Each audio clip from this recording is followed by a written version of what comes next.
Assalamualaikum to all my brothers and sisters all around the world, pati na rin po sa ating mga kapatid sa iba't ibang relihiyon. Inshallah po nasa mabuti kayong kalagayan. So, kamusta kayong lahat? Lahat pa naguguluhan na sa mga nangyayari ngayon sa politika. Yes, magulo na po ngayon ang politika. Yung mga dating kakampi, bigla-bigla na lang bumabaliktad. Yung mga bumabaliktad dati, ngayon biglang naging kakampi. Saan nga ba kayo lulugar? So for today's video is all about maghipag. Yes, First Lady Liza and Senator Amy Marcos. Ang question ko sa inyo guys, sa tingin nyo ba okay sila?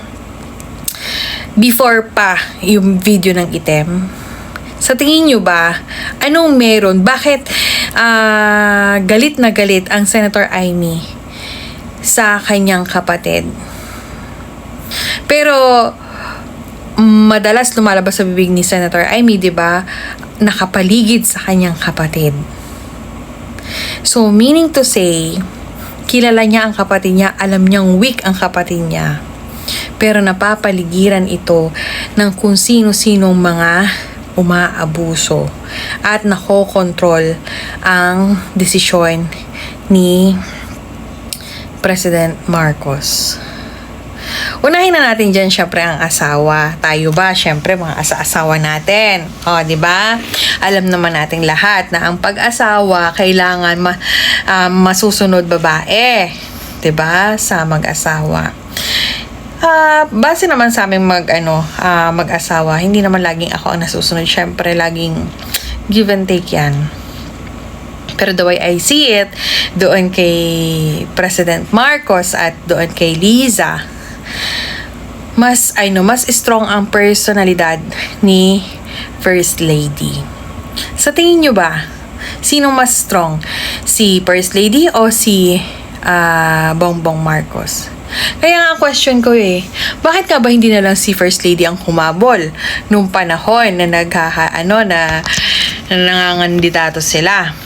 Total, si First Lady nang naman pala ang matibay ang pagdedesisyon niya sa buhay niya at sa mga nakapaligid sa kanya. Nakikita naman natin ang ebidensya. Lalo na the way she talks, yung the way na makipag-usap siya sa phone. Hello, ganyan. Parang pa-sweet pero dangerous. Mga extraction na ganyan. Oh my God, 'di ba? Kaya ang hirap para sa kapatid na si Amy Marcos ang protektahan ang kanyang kapatid na lalaki. Oo. Kasi weak nga, walang boses. Tahimik lang. Kumbaga ang salita nga, ano pa nga ba? 'Di ba? So kailangan niyang supilin ngayon ang mga tao na sa paligid ng kanyang kapatid na umaabuso at nagmamando sa kanya. Malinaw naman napakalinaw naman ng mga gestures, mga binibitawang salita ni Senator Amy na ang patungkol ng salita is hindi man directly lagi sa kapatid, kundi doon sa mga nakapaligid sa kapatid. Siyempre, unang-una na dyan yung asawa. O, di ba? Iisang tabi nyo na. Iisang tabi nyo na yung nasan nga ba si FL, di ba? Iisang tabi nyo na yan. Pampagulo lang yan, guys. Isang tabi nyo na yung paghahanap sa kanya, mga edit. Ginugulo lang nila din ang isip ninyo para ma-divert ang atensyon ninyo sa mga bagay na walang kasaysayan. Kasi bakit? Kaya na andun o nandito ang FL, it doesn't matter, di ba? Wala namang tayong pake. Dahil hindi naman siya ang presidente, kundi ang Bongbong Marcos. Ngayon, ang pwede lang natin dyan gawin is huwag nating kalimutan ang mga pinaggagawa nila. PhilHealth, BICAM, ano pa? 'Di ba yung mga yung mga makakaliwa na kinampihan, 'di ba? Yung mga suspect, yung mga convicted kinampihan na, yung ginawa na lang na the best na yung pinaka most na ginawa nitong grupo ni Bongbong Marcos, yung tungkol dun sa pagkakahuli kay Tatay Digong for the ICC. Yun yung mga bagay na hindi dapat natin kalimutan. Okay? Huwag na nating isipin itong si First Lady. Sorry for the word, hindi man ako masyadong marunong pumili ng word o right wordings, pero yun nga yung KFL, wag natin hayaan na may divert ang ating isipan na kung nasaan man siya. Oo.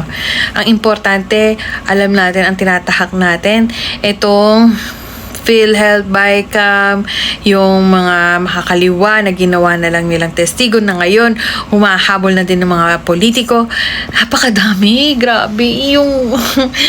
Yung pagpirma pa kay BP Sara sa impeachment, guys, okay. Malito-lito na tayo lahat. Pero isa lang sabihin ko sa inyo, okay? Itong si Senator Amy Marcos, para sa kaalaman ng lahat, against yan kay FL. Against yan kay Tambaloslos. Sila lang naman ang nakapaligid sa kapatid niya eh. Alam niya ang kapatid niya weak. Alam niya ang kapatid niya nakaasa lang sa desisyon ng mga nakapaligid sa kapatid niya. 'Di ba? Ngayon, okay. Doon naman sa paulit-ulit kong sinasabi na sumunod tayo kay BP Sara dahil itinaas si Senator Amy Marcos. Guys, come to think of it, ayaw nyo, sarili nyo na namang desisyon. Pero ang nakikita natin dito, yung kautusan ni BP Sara, magtiwala kayo sa desisyon niya. Bakit? Kasi kailangan natin ng someone, ng foundation, ulitin ko, ng foundation para lumaban dyan sa impeachment ni BP Sara. Kasi pag natuloy ang impeachment, automatic talaga disqualified siya for 2028 presidential election. Isang tabi nyo na, guys, yung no to Marcos again, no to Budol, ganyan. We are here to support Dutertes. We are here to support BP Sara. Pagtiwalaan natin kung anong nasa desisyon niya. Anyway, wala namang permanente. Yun na nga, ang dami na nga nilang kagrupo, di ba? Biglang nagre-resign. Mga ganun. Ay, ang gulo, di ba? So, yun nga. Going back. Okay, para sa kaalaman ng lahat, the way I see it, feeling ko lang sa lahat ng napapanood kong video, okay, Senator Amy, hindi niya feel ang hipag niyang si FL. O gusto niya chismis, di ba? Yun. Hindi niya feel. Hindi niya talaga feel. Yung mga isnab-isnaban, ganyan, ismiran, ganyan. Parang hindi niya feel ang kanyang hipag. Ngayon, gusto niya i-save ngayon ang kapatid niya, kaya lang, paano? Paano niya i-save? Wala, kasi napapaligiran nga ng mga tambaloslos at mga abusadong tao. So ngayon, gusto niya linisin ang pangalang Marcos. At least meron mang isa na tumatayo sa kabutihan. Kaya lang, sarado na ang isip natin lahat na isa siya sa kapatid ng presidente. Blood is thicker than water. 'Di ba? Pero yun nga, para sa akin, ang kaisa-isa na lang na pinangahawakan ko para iboto si Senator Amy Marcos ay si BP Sara. Dahil itinaas niya ang kamay ni Senator Amy Marcos.